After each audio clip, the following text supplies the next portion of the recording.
Welcome to Season 5 of the Bitey End of the Dog. I'm really excited to be launching 15 episodes with so many incredible conversations centered around the topic of aggression and all of the ways we can help dogs and their people.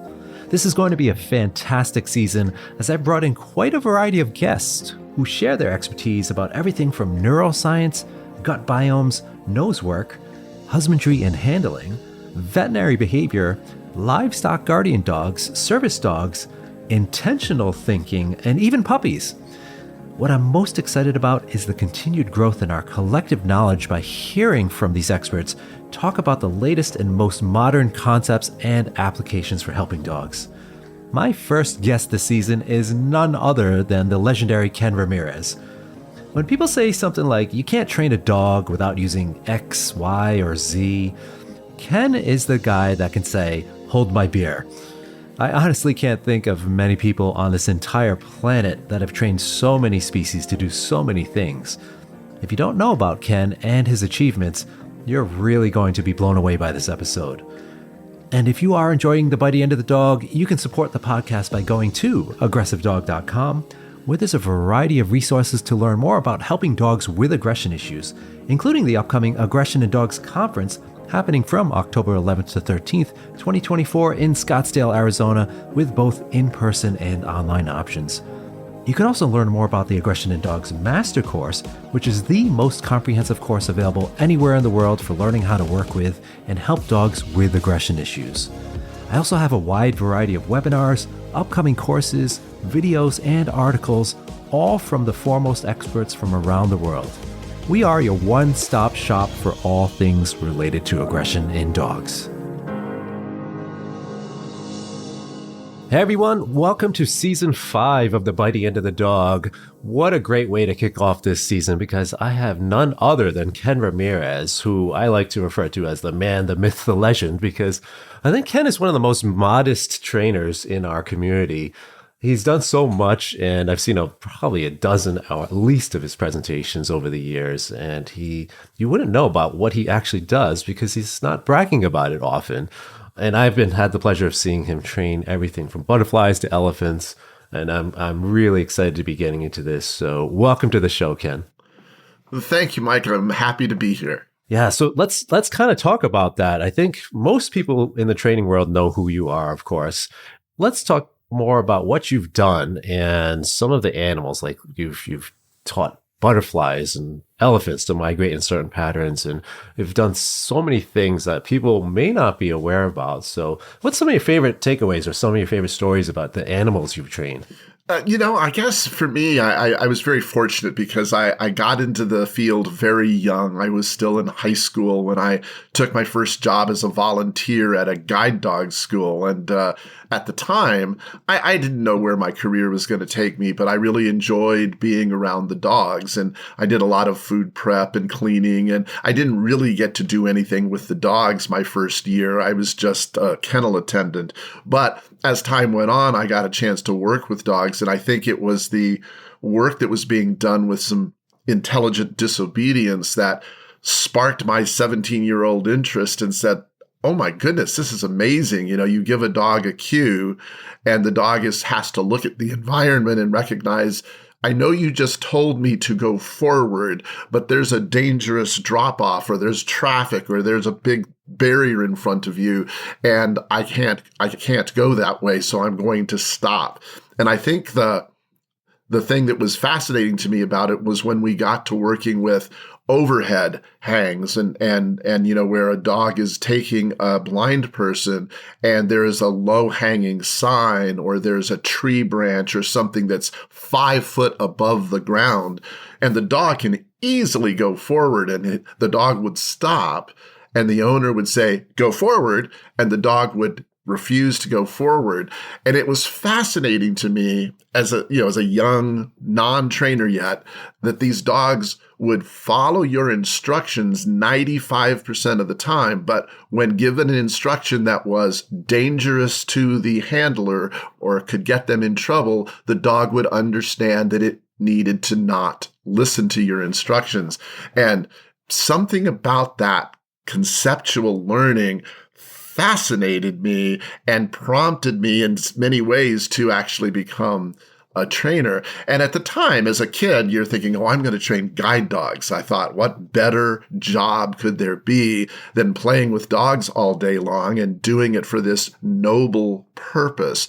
But as I was in college, I had an opportunity to work at a marine life park in the education department, helping teach visitors about animals. And I enjoyed that as well. But it turned out, as I was learning a lot about dog training, it turned out that the same techniques that I had learned about at the guide dog school were the ways that the tigers and lions were being trained, the way that the dolphins and sea lions were being trained, and that the birds of prey that they were working with were being trained. And I was fascinated by the fact that all of these different species of animals could learn the same way.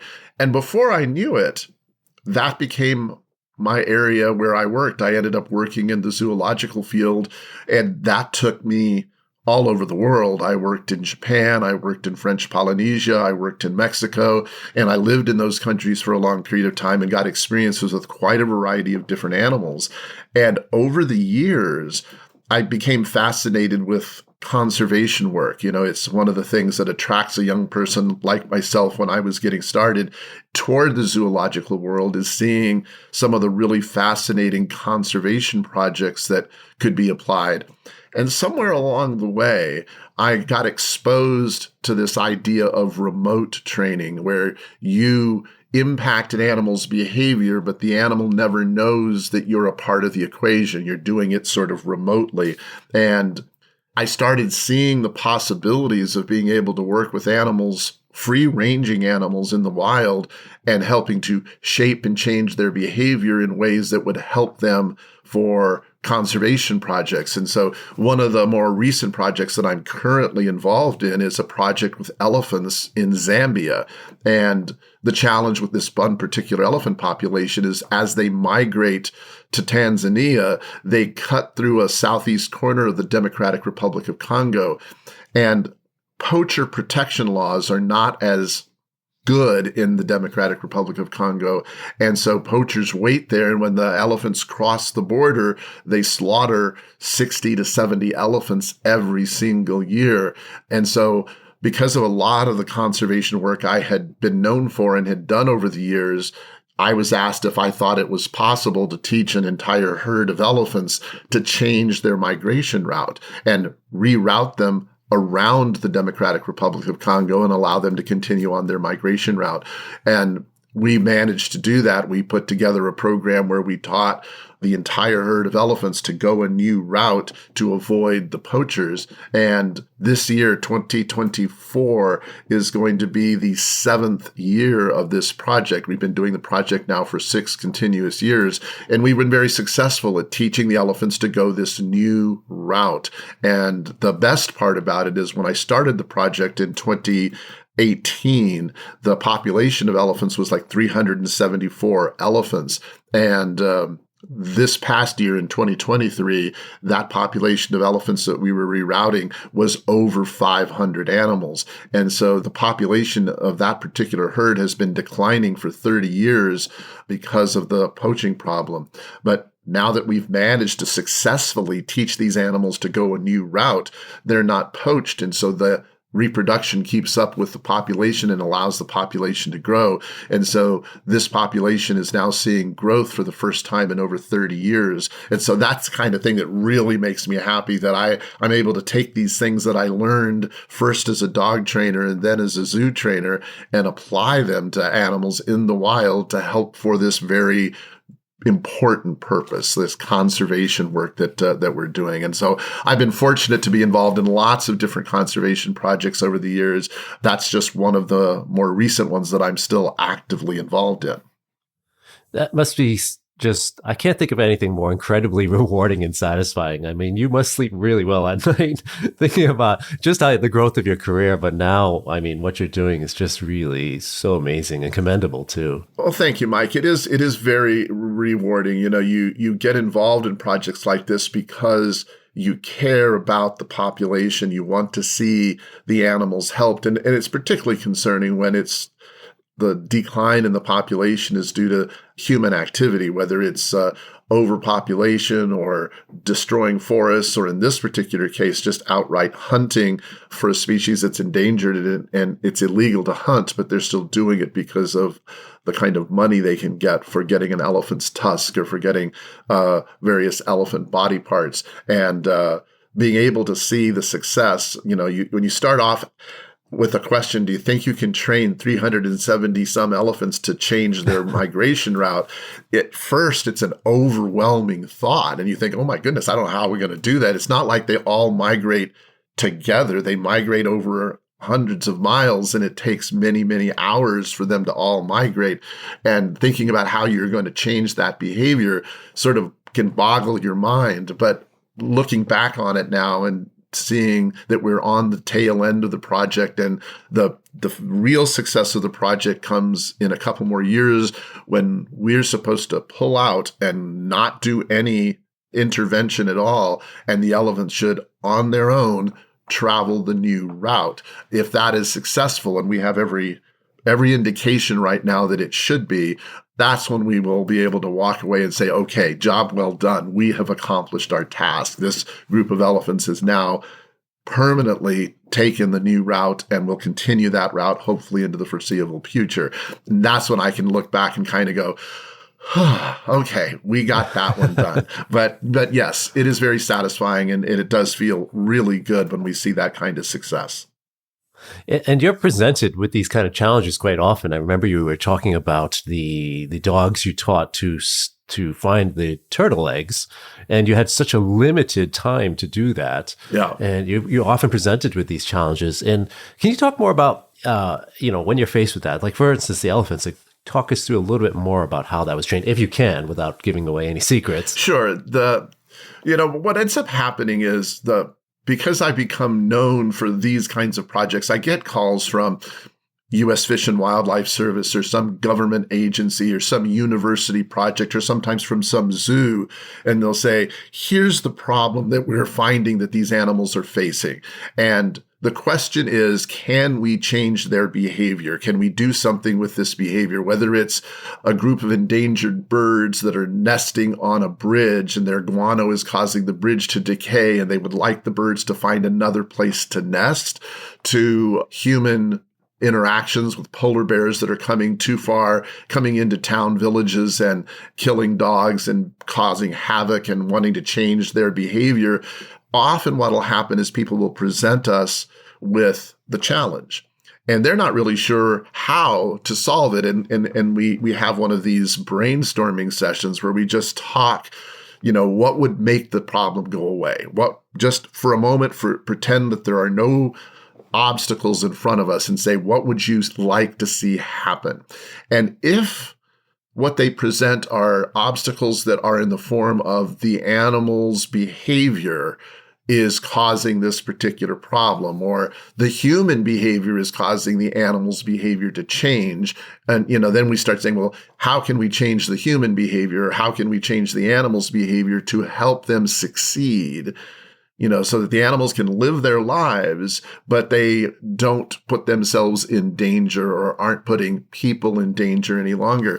And so those conversations will happen, and I'll spitball these various, sometimes crazy and weird ideas and saying, so it sounds to me like this particular project could be solved if we found a different route for the elephants to go. Now, sometimes the government agencies or the people that are involved and who've been following the problem for a long time will actually have ideas, and they'll come to me and say, do you think it would be possible to change the route, the centuries-old route of an elephant migration route?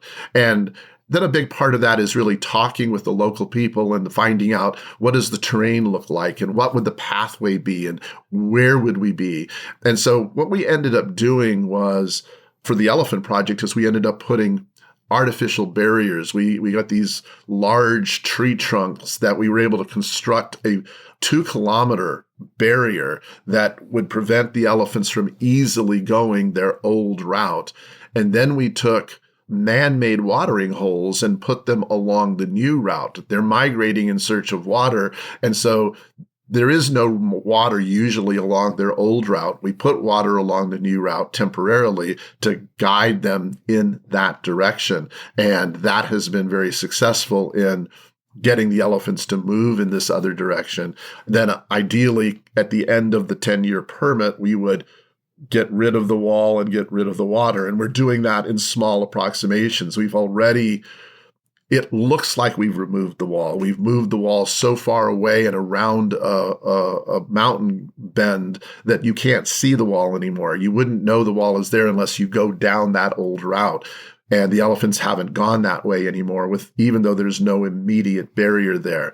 So they go down the new route where there are watering holes. And then over the years, I'm now in a process of slowly approximating the number of water holes down to none.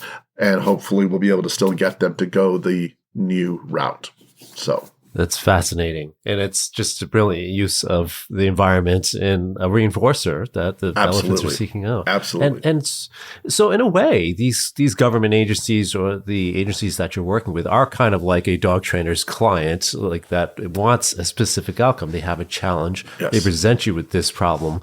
Do you ever face, let's say, a particular agency or team that is advocating for the use of punishment, or let's say, we'll put up like a shock fence system for all these elephants? What if you were presented, like, how do you navigate that conversation? I imagine it's very similar. It's first of all, I never say any idea is a bad idea. I put all ideas on the table, and our goal is to say, okay, what's going to really motivate the animals? My goal is to use positive reinforcement, but I'm not going to take away a tool if the people in that community have already used the tool, already seem to know how to use the tool. I still am going to try to find a way to minimize the use of that tool if necessary. A perfect example would be a project that I was doing in Alaska with polar bears that were coming too far south. And the idea was they wanted to get the polar bears to quit coming into towns and villages. And after really looking at the problem, we took a 3-pronged approach. The first one is just a good education program to help the local villagers understand how to secure their garbage and what to do with hanging meat that they're drying out and stuff like that were attracting the bears in. And so a good education program to change their behavior was first and foremost. But the second part of the project was they already had town sentinels. They had watchtowers constructed in the town where they would watch, and if they saw polar bears approaching, they would use a shotgun, not to shoot the bears because it's illegal to shoot polar bears, but they would use the shotguns to scare the bears away from the village. Mm-hmm. And they had gotten really, really proficient at using the shotguns, but they were using them so often, and the bears would just leave and come into the town a different direction. They would just circle around and come in from another direction.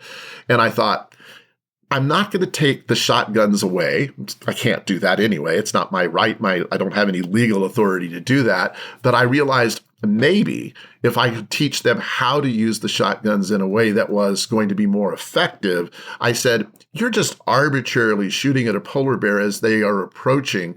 And there is no real learning that's happening because there's nothing that's connected to that shotgun. They're just walking around in their normal everyday life, and suddenly a shotgun goes off and it scares them away temporarily and they come in another direction. So my suggestion was, okay, I get that you're using these things, but you ought to at least connect the shotgun sound to the moment that the polar bear sniffs a trash can, the moment the polar bear sniffs a tire, the moment the polar bear sniffs something human. At that moment, that's the behavior you want to not have them do. And so let's make those shotgun sounds happen at that moment. So I taught them how to time their aversive tool better, because my feeling was if they could understand how to do it better, they would reduce the need to use it. And it did reduce the need to use it quite significantly. And then meanwhile, we used a form of positive reinforcement to lure the bears to a location where natural food was available and they didn't have to get the food from the town. So that was a situation where I didn't particularly like the use of the shotguns, but it was already in place. But if I helped show them how to use it more effectively, and it was amazing because, just as an example, in one of the villages where we were doing this project, the average number of polar bear incidents in a single year was about 321. There were 321 incidents, and that meant that shotguns were fired 321 times to try to scare the bears away. After implementation of this project, the average number of polar bear incidents in a single year was 4. So Wow. they used the shotgun 4 times after we implemented the training. And so what I did was I didn't tell them to get rid of their aversive tool, but I helped them reduce the use of that aversive tool while meanwhile using positive reinforcement to move the bears in another direction. And so when there is an aversive tool that's already present, I don't just go in and say, get rid of it. I say, well, let's see how we can minimize the use and make the use more effective and move then toward this more positive reinforcement effect. But the point that you're making is a good one, because when you're working it with many of these communities, there are so many different people who have many, many, many different ideas. In the Elephant Project alone, the number of legal hearings that I had to go through and the number of different opposing ideas and conflicting ideas and were huge. And a big part of being able to be successful in these projects is being willing and able to listen to every single naysayer and every single person who says that can't be done, or you shouldn't do this, or we want to do it this way, is to be able to give them their opportunity to speak and not have a knee-jerk reaction like, no, you can't use shotguns. It's like, no, that's what they've been using, so I understand why you're using those shotguns. So let me take that note down and just keep listening and saying, how can I make a difference? And they come to me, like often when a client comes to us with a dog problem, they come to you because they can't find a solution. In other words, despite the fact that they might be using an aversive tool or a positive tool, it doesn't really matter. Something about their use of that tool isn't doing the job. And so how can we help them do it better? And for me, the hardest thing about most of these wildlife projects is the myriad of people, from universities to animal rights groups to various biologists and various government agencies, park rangers. There's just a huge number of people that have a vested interest in the outcome, all with very different opinions. And so one of the hardest things that I always tell other trainers about these kinds of work, because once they hear about them, many trainers go, how can I help? And my first question is, do you have the patience to see this project through? And do you have the people skills not to get upset, not to get angry, not to, a big part of this elephant project, for example, was we got permission finally to do the project. And government law said that because we had a permit, we could reroute the elephants this direction. But we were very aware that there were 5 tribal nations whose land we were going to be going through. And despite the fact that legally I could have come in and said, we're coming through the land, government told us we could, we didn't do that. We went to each group of tribal leaders through the entire route and said, here's what we are hoping to do, but we would like to be able to come through your native lands, and we want to make sure that you're okay with that and that this route is okay with you. And by doing that, we got the local buy-in in the project. And in some cases, they said, gosh, we love this project, but the route that you've chosen is not the best one for the following reasons. If you could change the route and move it a little further west or a little further east, or not go this close to this village, it will make life for our community better. And so we would listen to that.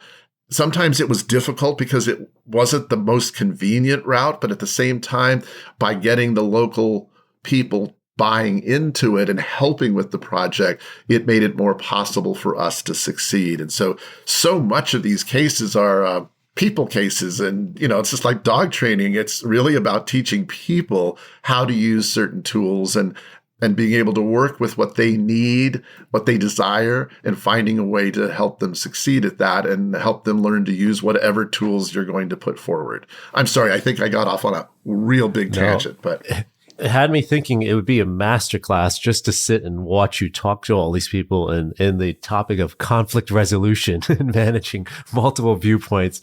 I mean, it's tough enough just for like one family where as a dog trainer consultant working, but these multiple ideas and everybody wanting to have their say, it must be incredibly difficult to manage. It is. It's interesting. At the end of each of the elephant seasons, I put together my diary. I take a diary and then I kind of put it together with pictures of the project. And someone was reading my diary and they said the same thing. They said, wow, you conflict managed that situation really, really well.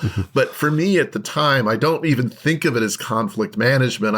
I have an obstacle in my way. Here's a group of people who are furious about something, and I need to find a way to work with them and still succeed. And sure, at the end, I can look at it and say, oh, I see why you think of it as conflict management. I just thought of it as, all right, here is an issue.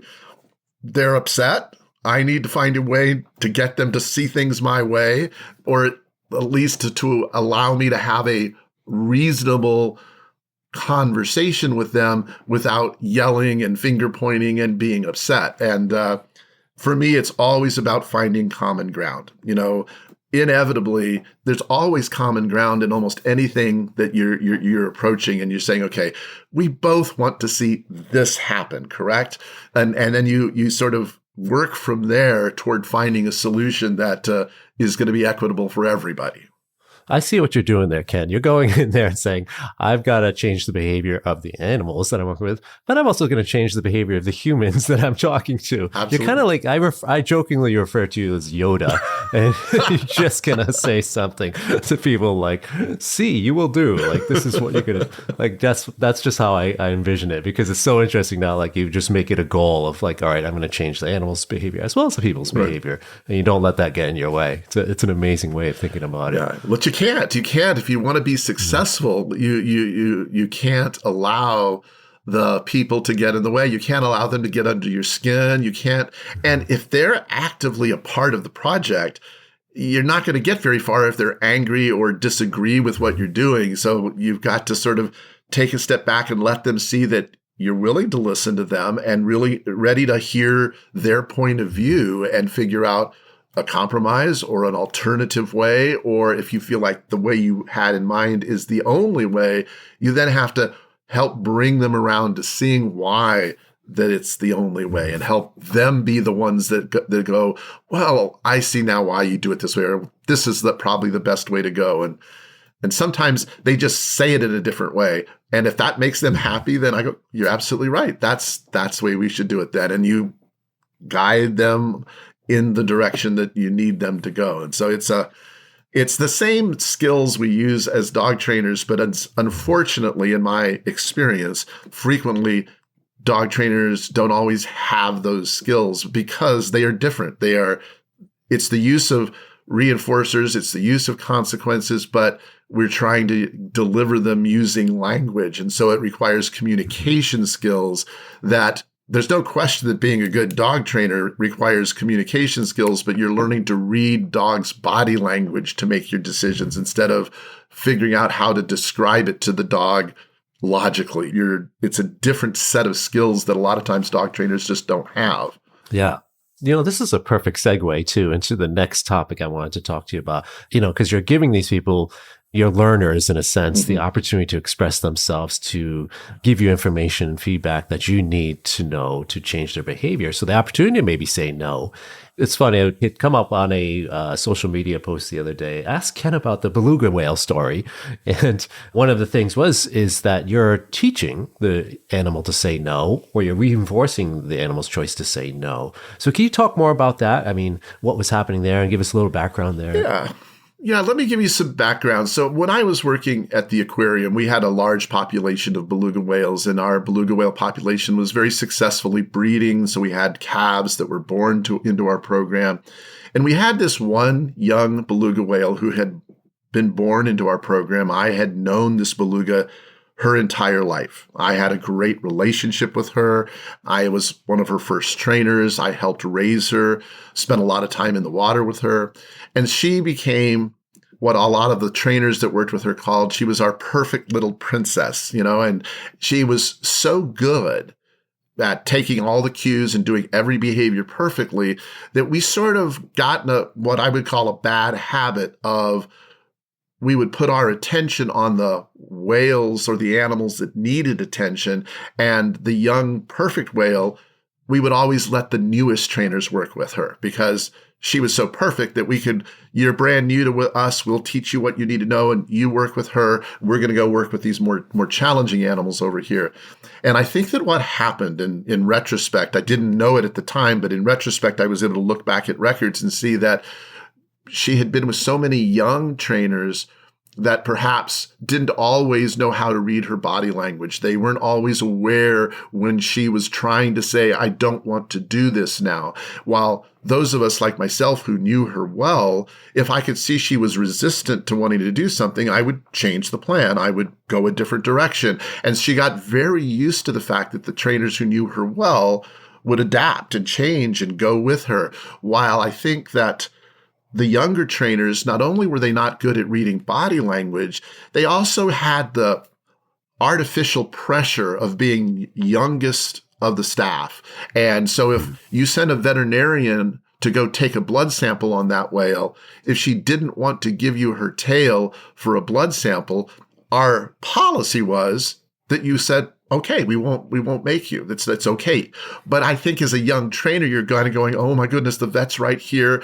Everybody will think I'm a bad trainer if I can't get the blood sample. So if she would give a signal that she didn't want to do the blood sample, I think what happened is the young trainers sort of, even though it was against our policy, would ask again and kind of insist on it and be a little bit more forceful in the way they would ask for it.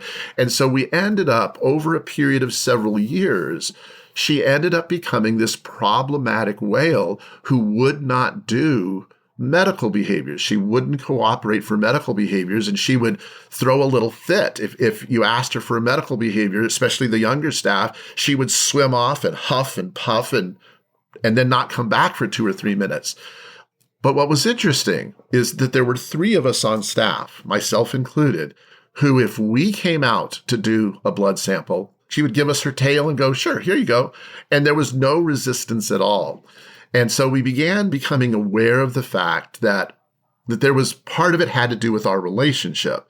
But part of it, as I realized what was happening, was for the experienced staff, she had a way to say no.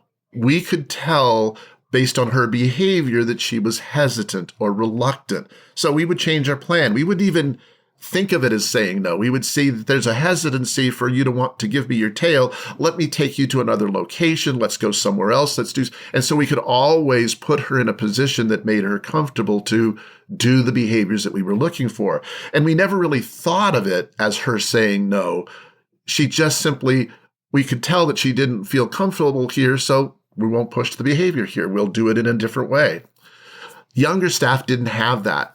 And so once we got to this point where she was being so resistant to doing these behaviors for these younger trainers, I said, you know what? I don't think you're reading her body language very well. We need to make it easy for her to say no.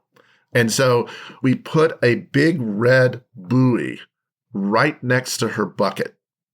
And she was taught that she could touch the red buoy anytime she wanted. And if she touched the red buoy, she would get a fish.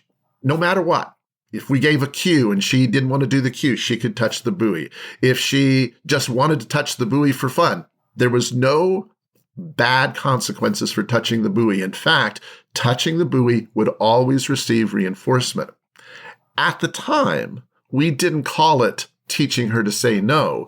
We thought of it as an alternative way to receive reinforcement. But what it meant was that if there's any cue that we give you that you don't want to do, all you have to do, and the buoy was like right next to her head. So all she had to do was move her head 2 inches to the left, touch the buoy. We would blow our whistle and feed her a fish. I remember when we started this project, we had a lot of experienced trainers who would say, well, if you do this, isn't she just going to learn that all she'll ever want to do is touch the buoy? And I said, I don't believe so. I think she enjoys training and working with us. And as long as we make training fun, she's going to want to participate. She's only going to touch the buoy. That could be a very boring thing to do. She's only going to touch the buoy if it's something she doesn't want to do. And so as we taught this cue, and I do several presentations that I teach people about how we taught this, but over the period of time, what ended up happening is it got to the point for young people, she used to refuse a lot of medical behaviors and things like that. She got down to where her refusal rate was under 2%. And it was after we implemented this project. And it was because I think she had a way to say no.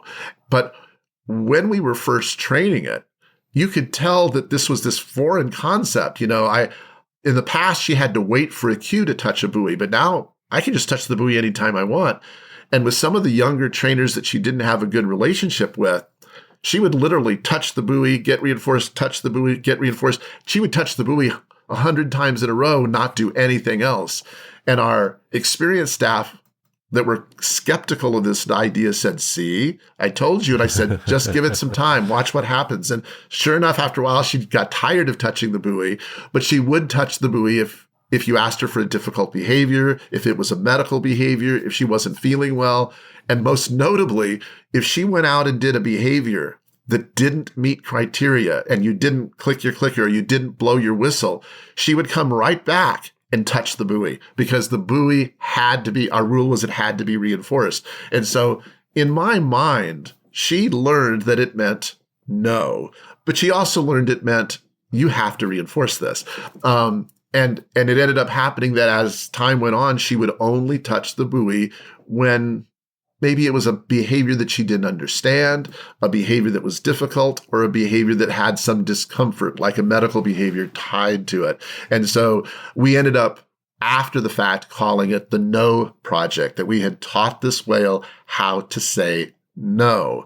And I don't know if she understood it as a no. She certainly understood it as I can get reinforced in a different way. And I'll touch this buoy and I'll get reinforced. And it keeps me from having to do this behavior I don't want to do. But, you can't get into the animal's mind. But what we did is the data ended up showing us that her refusal rate for behaviors went way down. And she became much, much more reliable because we had given her this option. You have this option to earn reinforcement other than the cued behavior. You can do the cued behavior or you can touch the buoy. You'll get reinforced either way. Ken, I will say that I am definitely somebody that was very confused by this concept when I first started learning it. Because as trainers, when you think about when you first start training, you think about the errors you make. So we're teaching a dog to station or sit stay or something like that. And the dog breaks the stay. And now we did something wrong as a trainer. We made an error in our training plan. And so you don't think about, okay, we should give this dog the opportunity to have that choice, especially when it comes to something like husbandry or handling type of care, where the dog has the option to opt out, which then, you don't think about that though when you're starting out. You're like, oh no, they broke the stay. Now we're not going to be able to trim the nail or, clean their ear. And where I finally figured it out, I'm like, yes, we actually want to do that to reduce the frustration, to give the learner that choice and control so we don't see aggression issues pop up later on. And I think the way that we came up with this idea of touching the buoy was as we watched the whale who did perfectly for me and for two of the other trainers on our staff, we said, why is she doing better? And of course, the first reaction is, she likes you better. You're her favorite whale. And I said, well, maybe that's true, but why? There's got to be a reason that she's willing to do these difficult behaviors for us. And as we watched video and watched the training, we realized, what it is when she's feeling a little hesitant and doesn't want to perform, we see that, we recognize that, and we change our plan. We do it a little different way. We move to another location. We bring out a different prop. We get a different veterinarian or person who's playing the veterinarian to come up. And we adapt to what we saw. And what we saw was that the younger trainers weren't doing that. And were just being very, no, you have to give me your tail. And we realized that we knew how. So when people ask me, because of this procedure, do I think everybody should train a no behavior? My answer is, no, I don't think it's necessary. I think if you have a really experienced staff person who knows how to read the animal's body language, you're already allowing your animal to say no. They're just saying no in different ways, and you're adapting to it and moving on. And so I don't think it's necessary. Where it becomes helpful is when you have young staff or people who don't know how to read body language. That gives you an avenue to go. But I also suggest to people often ask me all the time about wanting to train it. And I always tell people to be cautious, because one of the first times that someone decided to go train it without my tutelage, they saw me do a presentation. They went back and they came back to me and says, I saw your presentation. I thought this makes so much sense. And I taught it to my horse. And she came back and says, all my horse will do is touch the buoy all the time. I can't get my horse to do anything else. And so I started asking questions. I said, do you remember I put a warning in that presentation saying I wouldn't suggest that everybody try this? And I said, I am willing to bet that although I know you're a very positive person, that I bet there's a lot of aversives in your horse's life. And she said, I don't think so. But as we talked about it, I started pointing out, well, the horse probably perceives that as an aversive, And so what's happening is you're giving your animal choice. That's great. But what it's showing you is that most of the other choices to perform behaviors that you want are stuff that the horse feels is aversive, that they're not enjoying that activity. And so for them, they're perfectly happy to touch the buoy and get a treat every single time, because you didn't make the rest of the things that they were doing enjoyable to begin with. And so that was the problem. That brings us to another good topic to talk about, is when aversives and positive reinforcers are mixed into a training plan. But I want to take a short break to hear a word from our sponsors, and we'll be right back.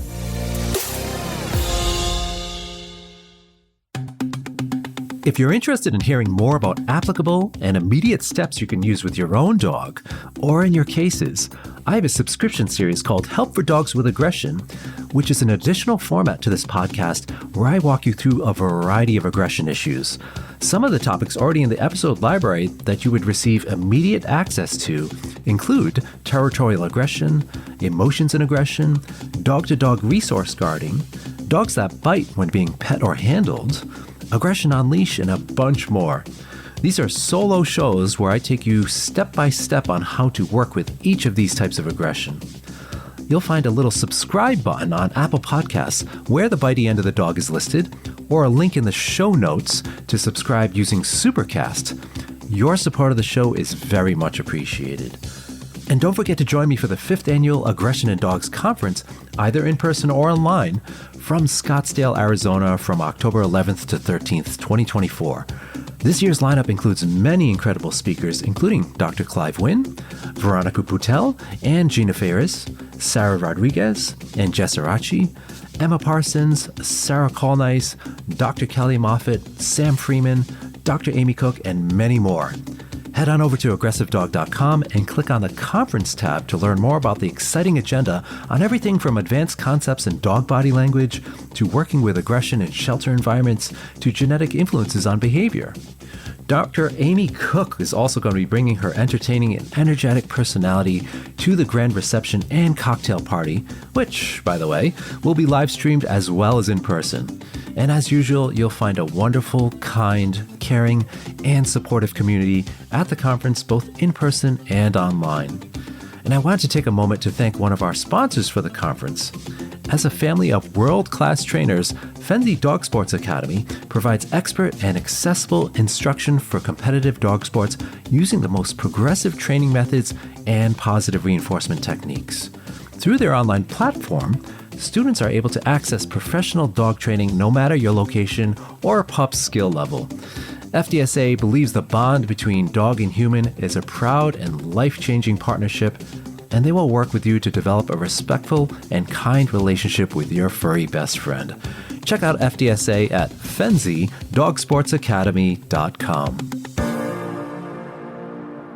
All right, we're back here with Ken Ramirez, and we've been talking about a lot of different species, a lot of different training, and we were just talking about a beluga whale that Project No, I guess we'll call it, was taught to make other choices in certain scenarios. But, we often hear this argument that we really can't get 100% reliability. And even that's a debatable term, right? So 100% reliability of a behavior, or I'm putting up air quotes, proofing a behavior.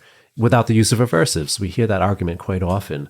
So I'd love to get your take on that. And maybe you can even weave into talking about some of the work you do with predation or snake avoidance training and things like that, where reliability really does matter. Yes. Oh, absolutely. I think it's a common belief. I run into it all the time. I do a lot of work with professional working dogs. And for a lot of organizations that really want to move to the use of positive reinforcement, they still hold on to the fact that to maintain discipline, to keep their animals on task, to not get their animals distracted by various distractions in life, that those are places that they have to maintain the ability to apply an aversive to punish, to correct the unwanted behavior of going off and chasing a squirrel or getting off task. And I certainly understand that desire. You know, when you have a guide dog who is guiding a blind person, you do not want that animal to think that they can just go chase a squirrel and pull the blind handler behind them. You need that dog to be reliable. And what I will say is that for some of the guide dog organizations who transitioned to positive reinforcement, what they did is they divided up all the different tasks that they had to do with their dogs and were able to train most of them using positive reinforcement. And they reserved these correction situations for the one time that they would use aversive tools until they figured out how to go about doing it with good reliability. And the best way that I can describe it is thinking about me as a human learner and my desire to work. If you have ever managed employees or have ever had a job yourself, you're always hoping that your employees will perform 100% all the time. But there are days that we get sick. There are days that we can't work. There are days that we make mistakes. And I look at various bosses I have had in my career, and I have had 3 very notable, highly aversive bosses who their first reaction was to yell, to criticize, to demean you, to tell you you were an idiot, to tell you you were a fool, to tell you that you didn't know how to do your job. And I worked well under that conditions. I grew up with a mom who was really strict, so I understood that kind of working environment, and I just accepted it as the way that it was. And if you made a mistake, you're going to get in trouble, and you're going to get punished, and you're going to get criticized, and etc. And I also, though, and one of my favorite bosses was a boss that I had who I worked with for over 20 years, who was a very positive boss, I remember the very first Christmas that I worked with him. I was one of his direct reports. He gave everybody on his team a book, and it was called The Power of Yes. And I thought to myself, I'm going to like this guy because he was very, very positive. He believed his team and he listened to his team. And in my 20 years of watching him lead our organization as an exceptional leader and see us achieve amazing things, I only recall him being angry with someone once. One time in 20 years, I saw him get angry. And boy, did it make an impression? It did. You know, this is a guy who you never saw angry or never get upset.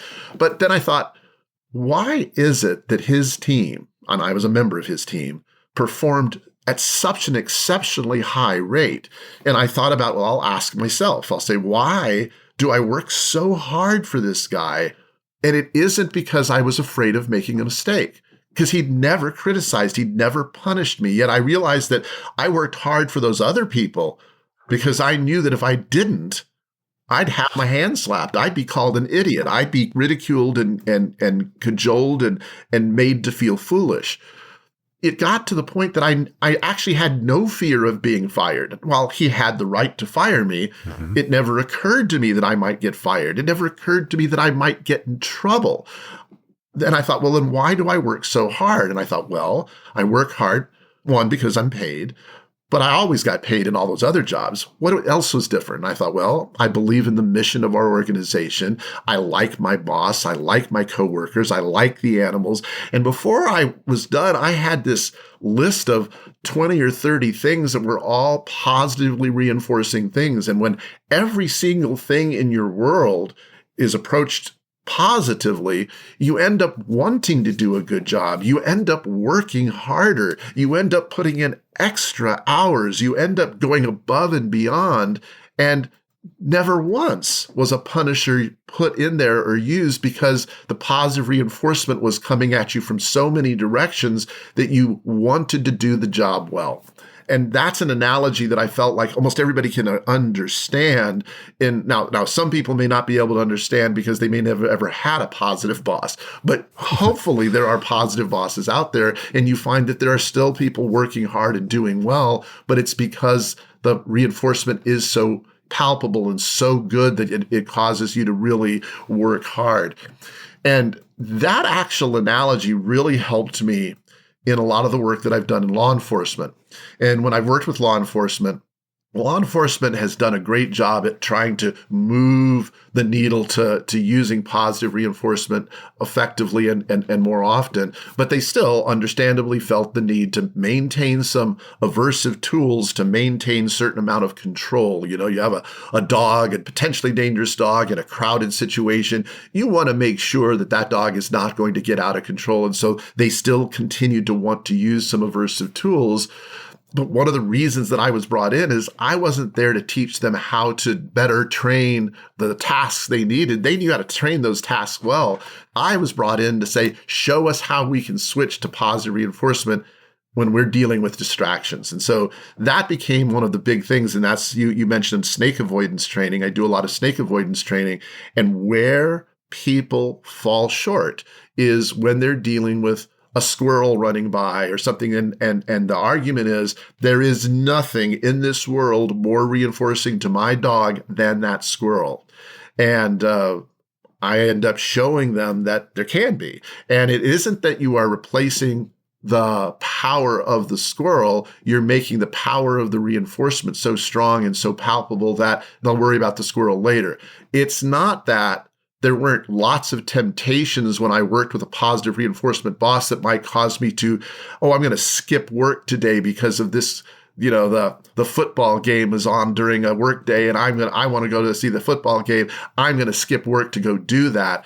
It was more that, I'll just have to see the game another time. But the reality was that there was so much reinforcement and so many things happening within the workplace that took priority in my mind. And you help a dog learn that as much as you'd like to bark and chase after that snake, you want to teach them that, no, you want to stay paying attention to what I've taught you to do. And I'll give you the opportunity to chase things at other times. I'll give you the opportunity to do those chasing games and those opportunities to have fun playing in the forest at other times. But when you smell a snake or see a snake, your job is to run fast the other direction and come back to me where I can keep you safe. And what we really did was we worked with the use of those positive reinforcement tools. But what we did was the mistake that I think a lot of people make when dealing with distractions is they put too high a level of a distraction in front of the dog too quickly.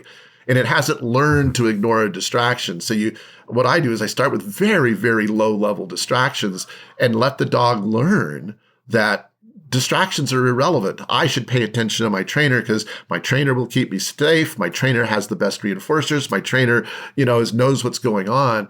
And we build up those distractions to a point that after a while, they learn to shut them out and focus on the task at hand. And they become very, very good at it. And we don't end up having to apply a punisher or an aversive tool at all if you take the time to train it the right way. And so, but I totally get it. When I come in to work with law enforcement or work with anybody who's always used aversive tools, my first goal is not to criticize or chastise them at all. I would say, I totally get it.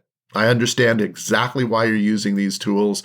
And let me just see if I can show you a technique that will replace those tools with something else. And keep using those tools as long as you need to until you find that these new techniques that I'm showing you win over and you don't need to use them. And so rather than ban those tools, what I will do is let me just keep showing you.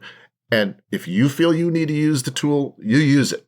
And what you'll find is as their dog becomes more and more and more reliable, they're finding themselves using those tools less and less and less until eventually they reach a point where they go, I haven't used that aversive tool in a whole week.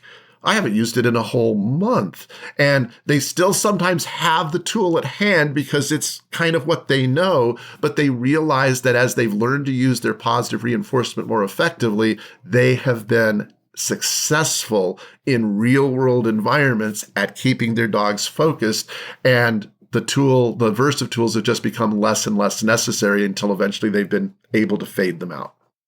That's such a great analogy to the one you're talking about, your boss and your work experience, because there's so many takeaways from that if you're reading in between the lines as well. So of course your boss is going to have control of the environment much more so than anybody else. So they're setting the stage just like we are as trainers for the learner, but you also have the relationship, the history of reinforcement. It's just, there's so many takeaways. I really love that. And it also reveals everything you've been talking about, reveals such an important skill we can have is the critical thought process we put behind our training plans and really thinking through problem solving and thinking these things through. Because if anybody's going to be like telling you, no, you need aversives to get this behavior, you're the guy that's like, here, hold my beer. Let me show you how it's done. Because of that critical thought process, it brings me to another case you had talked about. It was a few years back. I remember seeing you at a conference. You're talking about, since we are an aggression podcast, we'll dive into that case, but a history of dog-dog aggression, or a pretty severe case from what I recall. And the critical thought process in sense of we might have different expectations depending on who wants certain outcomes for the dogs. Right. And you've navigated those conversations beautifully. You indicated that throughout this episode. But tell us more about that case and sort of what the outcome was there. Sure. So it was a fascinating case, and it was one of those cases that I never would have expected to be dealing with such a severe aggression situation. But when I was at the aquarium, I frequently, through 30 years of being there, I often used pet dogs as vehicles to help teach lessons. One, because so many of our public had dogs. Secondly, so many of the animals that we had at the aquarium were rescues. We rescued our sea lions. We rescued our otters. Our animals were all rescue animals that we were taking care of and providing a home for. And so we often used dogs as a great example, that we would rescue dogs from our local shelters, and we would show them that these dogs that had been given away and thought of as untrainable were highly trainable and were really, really good. And so it helped us make a better connection to training. It helped us make a better connection to rescues. And so over the years, I had 4 different times when we brought dogs to live at the aquarium. We took care of them. We put them in some kind of a presentation or used them for certain types of programming. And word had gotten out into the rescue community in Chicago that we were getting ready to adopt a number of new dogs. And the head of Safe Humane Chicago, one of the organizations that was working with some pretty aggressive dogs, was dealing with a lot of political fallout from the fighting dog world. Fighting dogs were being rescued, and there was a group of people feeling that fighting dogs should all just be euthanized. Every single one of them, doesn't matter what status they are, just euthanize them all. And on the other end of the spectrum were a lot of people saying, no dog should ever be euthanized, and these dogs can be rehabilitated. And the head at the time of Safe Humane Chicago had been one of my previous students for 20 years in the Chicago area at Western Illinois University, which was not in Chicago, but they had a satellite campus in Chicago. I taught a graduate course on animal training. And the head of Safe Humane had taken my course like 15 years earlier. And she remembered a protocol that I taught people about the way we took highly charged and aggressive animals, whether it's a tiger or a lion or a bear, or doesn't matter. You bring them into your zoo, and you need to teach them how to get along. You don't want them to come in and kill each other. They're really aggressive animals. How do you introduce them to each other and keep them safe and not allow them to hurt each other? And so there was an introduction protocol that we used where we used a barrier, the fence and the gate, and animals would be on opposite sides of a gate. And that in itself can lead to certain kinds of barrier frustration and things of that nature. But there's no way for the animals to hurt each other because they have this barrier between them. And I would take the idea of teaching them to get along. You're on one side of the barrier, I'm on the other side of the barrier. Our trainer comes in and feeds us together. We get used to seeing each other. We're given a tool like a target, and we both end up touching the target, but we're on opposite sides of a fence. And we basically teach the animals how to accept the other animal in our area. There's a barrier there that prevents us from lashing out. We can still growl or bark or posture, vocalize. We can do lots of things, but there's protection. And as the animals learn that the protection is solid and safe, and that we are asking them to do behaviors together, you begin to realize that the animals learn that reinforcement is contingent on allowing the other animal to be present. Reinforcement is contingent on the other animal being right there. Now, those animals might wish they could bark and bite and hurt each other, but after a while they learn that they can't, and they just learn to focus on their trainer and focus on the task at hand. And then once that's good, we teach them to do things together, to do cooperative behaviors together while still being protected, until eventually we mix the animals together, and with a lot of precautions and a lot of important safety techniques in place, should it not work, we would introduce the animals gradually over time. And they asked us if we would be willing to participate in this project. And my original response was no. I have my pick of any shelter dog in the Chicagoland area, and you want me to take a fighting dog, a highly aggressive, assertive dog, a highly reactive dog, and you want me to bring them all together. Why would I do that? I don't need to do that. And when they asked me to do it, I said, why? They said, well, we want you to use this aggression treatment protocol that you taught us in your course. And I said, I don't teach an aggression treatment protocol in the course. And she goes, yes, you did. You taught us this. And I said, what protocol? And she explained how I would introduce animals on other sides of a fence and teach them to be together. And I said, oh, that's not an aggression treatment protocol. That's a animal introduction protocol. And she goes, well, what's the difference? They were aggressive animals and they learned to live together. I said, yes, but we weren't directly treating the aggression. We were simply teaching the animals that they needed to learn to live together. It doesn't mean they may not still want to kill each other. They've just learned not to, and learned to redirect their behavior in another way, and that will earn them reinforcement. And she says, yes, but the aggression went away. And I said, it went away, but it isn't cured. It isn't gone from their repertoire. They've just been taught a replacement behavior that when in these conditions, this is the way we behave. And I said, I refuse to call it an aggression treatment protocol because that's not what it is. It just gets the aggression under control so that we can introduce them to each other. And this project ended up being a really beneficial project for the area, for the Chicagoland area, because it helped the two sides that were on opposite sides of what to do with fighting dogs come together. Because the people that wanted all dogs, to no dog to ever be euthanized, were able to say, see, they were able to teach these dogs to live together. But they were also able to recognize that it took us a long time. It took a lot of effort. And maybe not every dog can we put those kind of resources into.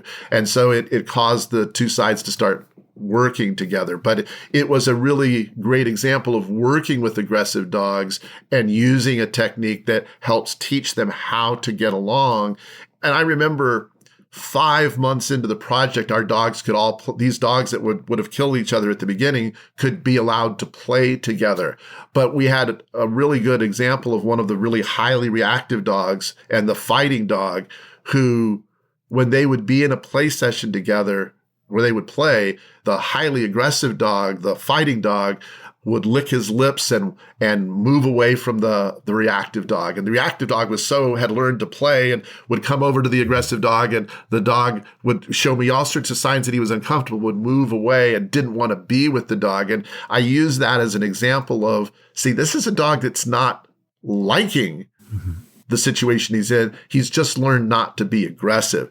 But with one of the other aggressive dogs that we had, she learned really to like being with the other dogs, and they learned to live together, but it just took time.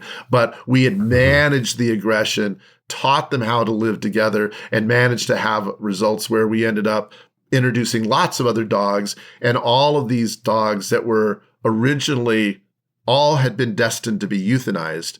And after our study was over, the original plan, the plan from the Safe Humane was that we were going to bring them back and they would be euthanized. They didn't need to be euthanized. They were rehomed and have lived. Three of the dogs that were a part of the program are still alive and doing really, really well in various homes around the country. And so we were able to successfully get there through a animal introduction protocol that really focused on redirecting their aggression, teaching them alternative behaviors, teaching them how to behave in those situations, but keeping them safe. And it's a really short explanation of what was a very complex 3-year project. And positive reinforcement based. Positive reinforcement based entirely, yes. Yes, there's an example of Ken saying, "Hold my beer," because again, you hear these arguments that, you have to use aversives in this kind of case. Only the most dangerous dogs are going to, respond to aversives, and all these arguments that are now sort of a moot point. We hear about all these amazing stories, which kind of leads me to, let's wrap up with one more fun question. And is there a species that you haven't trained yet? I know you've trained many dozens, if not hundreds now. Is there one you haven't trained that you would like to work with? It's a great question, because people often will ask me that question. And, prior to 2015, in 2015, I did this really remarkable butterfly training project. But I want to use that as an example that prior to 2015, if someone had said, "What's a species of animal you'd like to work with that you've never worked with before?" it would have never occurred to me to say butterflies. I would have never thought about butterflies as an animal that I would ever think of or be involved with training. But I ended up becoming involved in this project and ended up training thousands and thousands of butterflies to fly on cue. And it was a fascinating project that we did for a botanical garden to help for a big gala performance and the garden's theme that year was symbiosis and the way different animals and plants live together and help each other out. But we ended up training the butterflies on 3 separate cues, 3 different groups of butterflies to fly across this huge soccer stadium on cue. I would have never in my wildest dreams ever thought to say butterflies, but yet it was an animal that was presented to me.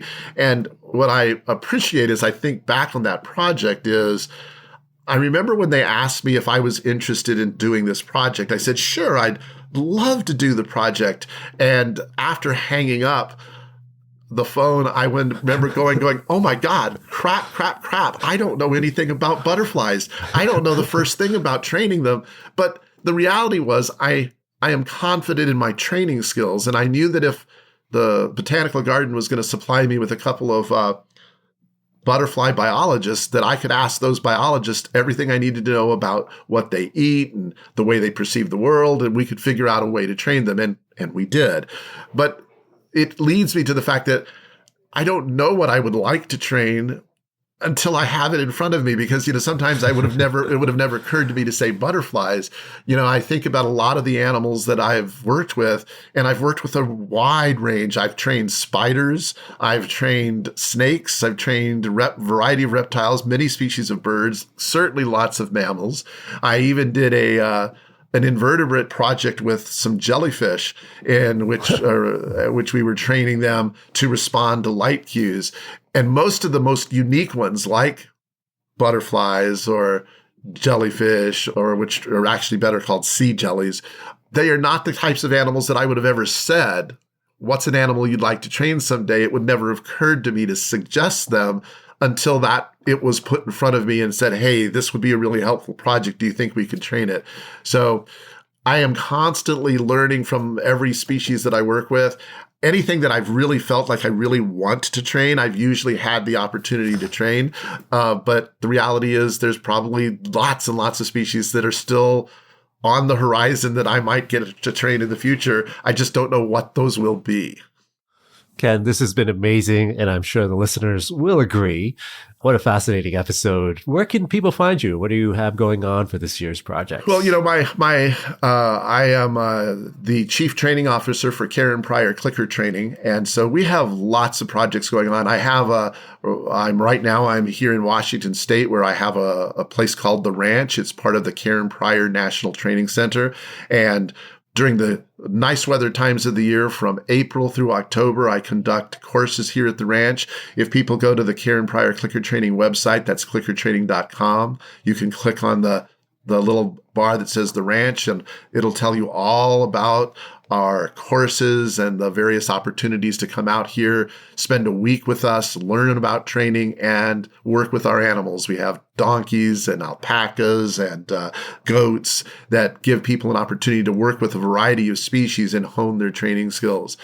I also encourage people that are interested in learning about training. Karen Pryor Clicker Training has a wide variety of courses that we offer. If you go to KarenPryorAcademy.com, we have a variety of on-demand courses and live courses that we train. And then, of course, every year at the beginning of the year, we have Clicker Expo. We usually have a couple of Clicker Expos, which are a big training conference. You, of course, are a speaker, have been a speaker at Clicker Expo the last couple of years.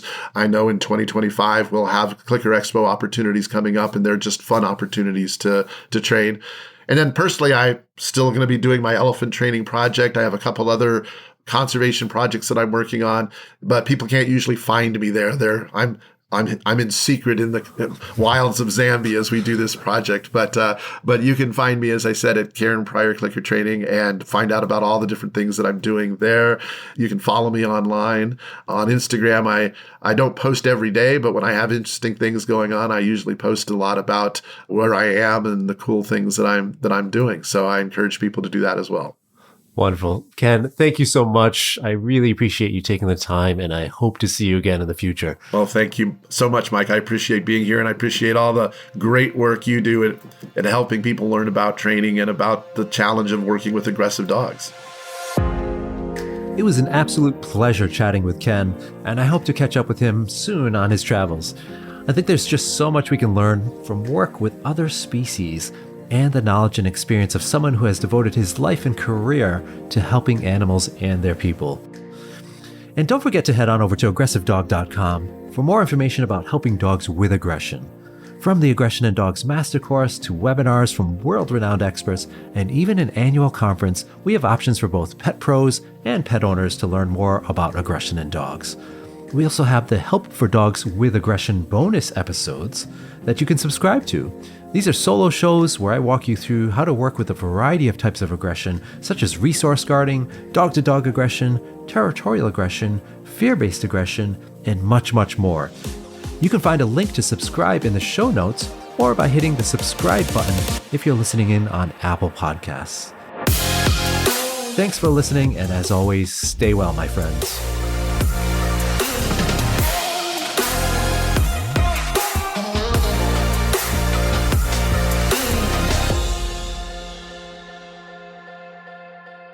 Oh my God, crap. I don't know anything about butterflies. Hey there, this is John LaSala. I'm the guy who edits this podcast. And Mike is such a swell guy that he said it'd be okay if I popped in at the end here to share something with you. See, I've been working on this 4-episode podcast series with CPDT dog trainer and anthrozoologist Marika Bell called Animals of the Maui Wildfires. Remember the fires out in Hawaii last summer? This is what it's about, but it focuses on all the dogs and cats and pigs and other animals impacted by those fires, particularly on the struggle that Maui Humane Society had rescuing and retrieving them in the wake of the disaster. So have a listen to this little trailer we produced and check out the series. I believe the first episode should be out by now. And she's not paying attention, but I'm paying attention, and I see the rearview mirror. I see the black clouds of smoke, and it's coming their direction. In that moment, fear struck me. In August 2023, high winds and dry conditions set the stage for disaster on the Hawaiian island of Maui.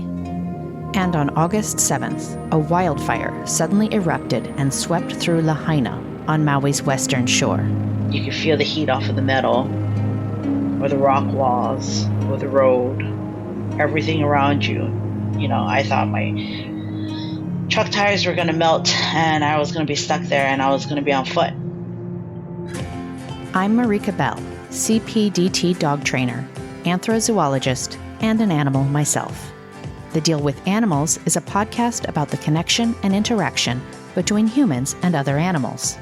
However, this series is going to be something more.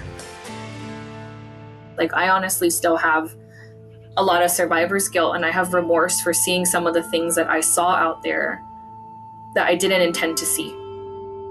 I should have just left the door open. Like, I should have done this, but disasters are very complicating. 2 months after the island-changing wildfires, my family and I visited Maui, so of course I reached out to Maui Humane Society and asked if we could talk. This podcast series is a result of that conversation, which led to 4 other conversations with staff of Maui Humane Society. I felt it was my job to listen.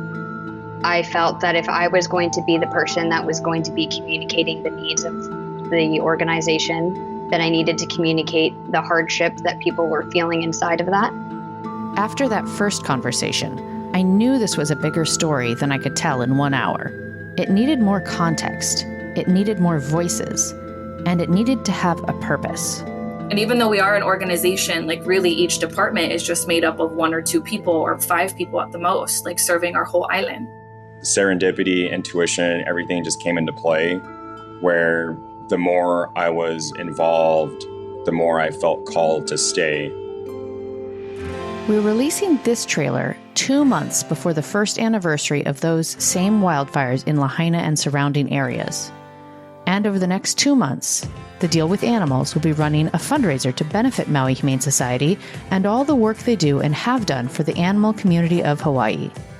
Our goal is to raise $10,000 by August 8th, exactly 1 year after the wildfires. To donate to this fundraiser, we have a special link on our homepage that will take you straight to Maui Humane Society's donation page set up just for this fundraiser. So yes, all of your money will be going straight to MHS. Follow the Deal with Animals now, wherever you listen to podcasts, so you don't miss a single episode. Join me as we ask the question, what's the deal with the animals of the Maui wildfires? The fire burnt so hot that it even melted asphalt, and we could see paw prints all over the place. These animals went through hell. Subscribe and donate at thedealwithanimals.com.